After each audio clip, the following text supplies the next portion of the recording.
Okay. Thanks so much for that question, and I think it's a very important question and a question that we do get a lot of the time. I think firstly, just to say is that, just as a disclaimer, there's a lot of ideas that are the same. So as producers, as creators, as people, we're all most likely thinking the same thing, but it's around the execution of it, right? What is critical for us is that we, from a governance point of view, as a Schedule 2 entity, we've got to be transparent. We've got to be fair in our dealing. And so we strive as much as possible to then make sure that each application is looked at within its own merit. We've got a panel that then sits and looks at your idea, and you get feedback in according to the idea. I think, be it music or anything, there's always, ideas are always the same. So it's very important that if you do feel as a producer that there is something that's out there that really resembles what you had put through, it is really, the onus is on the producer to really take us to task. Because whilst we have to be responsible in making sure that each producer, each idea, each creator, we can, from a fairness point of view, look at it, we don't, you need to take us then to task. But I think from a governance point of view, when we look at each proposal, it's given to its merit and then responded to. So as much as I can't say it's a fully safe universe because ideas are out there, but we are, from a governance point of view, are compelled to make sure that each idea is protected and the feedback is given. Okay, sorted. All right, David. Next question. Why? A couple of questions. I don't know how you want, but I think we wrote down. So. I was taking them from the bottom, like the last question. There was a question that came raised from this gentleman is that why do we have less of Ndebele and Isiswati drama content on television as opposed to other languages or other groups? So, there's a point that she mentioned. Why is not writers get involved when it comes to protection of? The thing is that when it comes to protecting content, how come does the SABC not involved with the Writers Guild? Because the Writers Guild, when it comes to productions, and especially content, they are the ones protecting when you go to your broadcasters or SABC, when you just speak that way. How come she didn't mention? Let's give it a chance. Yes, how come she didn't mention that? All right. I think, thank you for that. It's an important one. I think from the SABC, we do engage industry bodies. I think you'll see to the slide that I spoke to around our partners. So the industry bodies are a key partner to working with us. So we engage every quarter with the IPO and SASFED as well. And obviously from an industry organization, and SASFED represents all the industry bodies. So SASFED, the Writers Guild rather, is part of that and is represented. So as we engage with the IPO, we do engage with industry. So from an SABC point of view, there are robust conversations that happen in terms of IP protection, in terms of a number of things. So it is something that we do consider. Of course, there's more that could be done both from a broadcaster point of view and from an industry point of view. I think even from a coordination, we all know that from an industry point of view, there's lots of coordination that still needs to take place. But as a broadcaster, we do engage. And I think the work needs to continue of always engaging. Okay, thank you. Then we'll take from the next question that was raised. Mr. Mokumi, you want to respond to that? Why do we have less Ndebele and Isiswati on TV? Can you hear me? So when it comes to what I would call marginalized languages, let me take it a step back, right? how we engage on concepts. A lot of the concepts that we have, a lot of these, that's the reason why we are engaging the industry. All these come from the industry, right?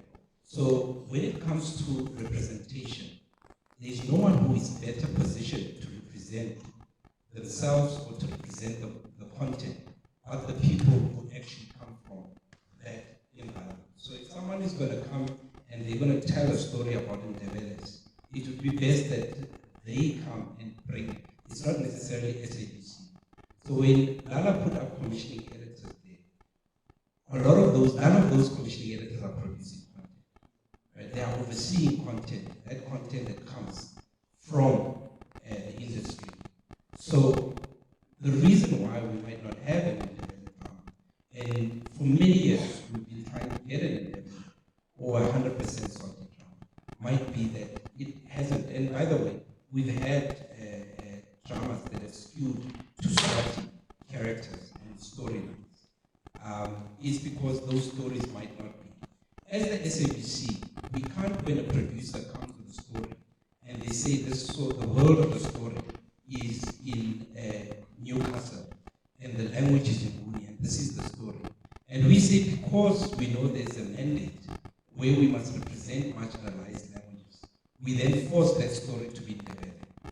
It won't be authentic. And that's why it's very important that when you want, because this is your public broadcast, if you come to us and you say, here is the drama I brought, and I believe this drama is strong and it's in the valley. However, the SABC has not taken it, then let's look at it. But it's very hard when someone says, why don't we see our developed dramas? Then developed dramas come from you. So we would love to have those. We would love, and that's why what we do in terms of where we can influence, and you would notice what we try and do is within the existing stories, we then try and say, can we try and infuse characters?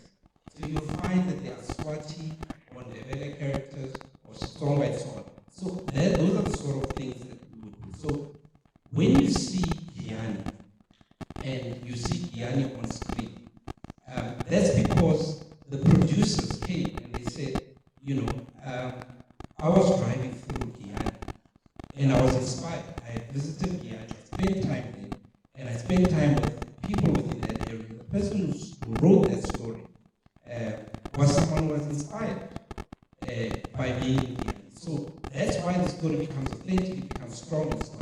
Instead of us saying, we've got a mandate that we must deliver to, so we are just going to deliver language. We are very conscious about not misrepresenting culture.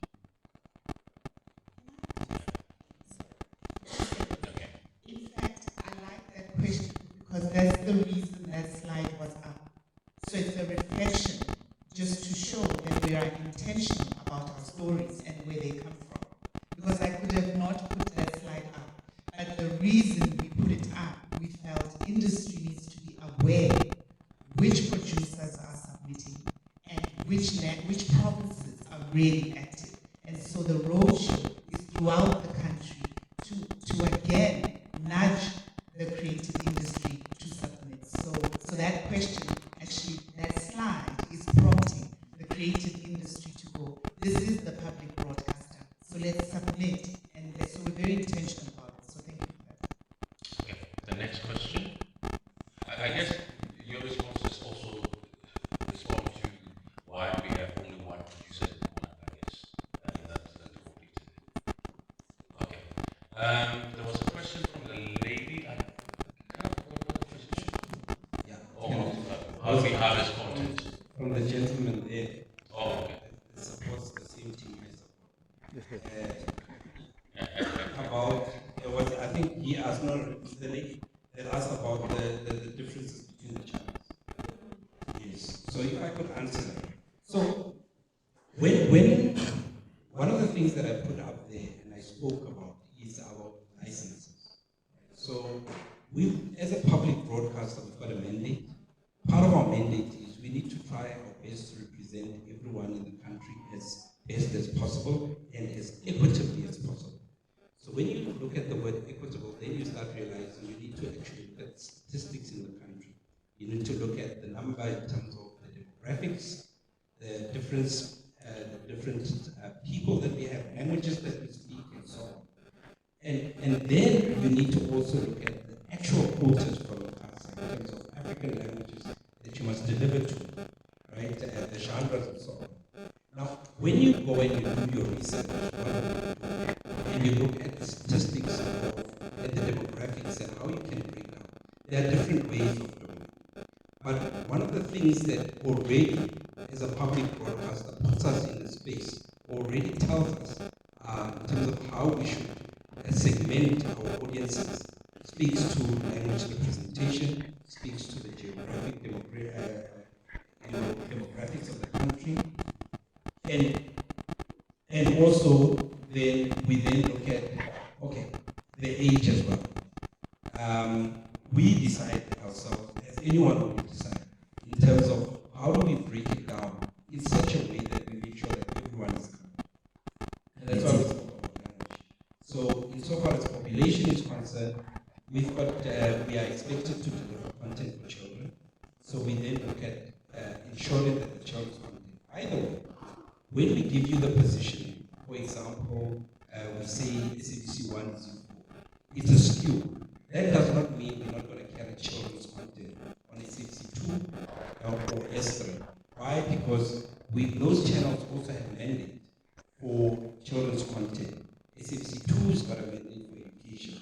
So you then have to make sure that your educational slots also speak to children.